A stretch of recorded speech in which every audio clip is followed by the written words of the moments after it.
ஒருவர் மட்டும் எப்படி தப்பிச்சாரு? அதான் இல்லை, அவர் இந்த 11A அப்படிங்கிற ஒரு எக்ஸிட் டோர் ஓரமாகவே அவருக்கு சீட் கிடச்சிருக்கு. அவருக்கு அந்த லேண்ட் இது கிரிட்டிக்கலாக இருக்குது ஃப்ளைட்டு அப்படின்னு ஒரு அலாரம் கொடுப்பாங்க, ஒரு வார்னிங். அதில் அது தெரிஞ்சவனே என்ன பண்ணிட்டாருன்னா, டக்குன்னு அதை வந்து அந்த எக்ஸிட் டோரை உடச்சி தவிட்டார். அவர் வந்து நிறைய ஃப்ளை பண்ணக்கூடியவர். அந்த பில்டிங் மோதே அவர் ஆமாம், அங்கே தவி இருக்கிறார். அங்கேருந்து தவிக்கல, கொஞ்சம் ஒரு 100 அடிக்குள்ளே தானே இருக்குது.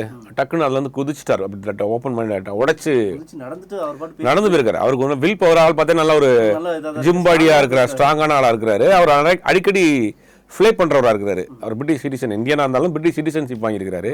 அவர் இந்த மாதிரி ஒரு ஆட் கொடுத்தோன்னே ஏதோ சம்திங் நடந்துச்சு அப்படின்றார். பக்கத்தில் பார்த்தோன்னே அந்த எக்ஸிட் டோர் இருந்திருக்கு, அதை உடச்சி தவிட்டார். அது அந்த சாமர்த்தியமான விஷயம் தான். அது அந்த ஃப்ராக்சர் ஆஃப் செகண்டில் எடுக்கக்கூடிய முடிவு அதான்ங்கிற இதில் வந்து டக்குன்னு ஒரு முடிவு பண்ணி குதிச்சிட்டாரு.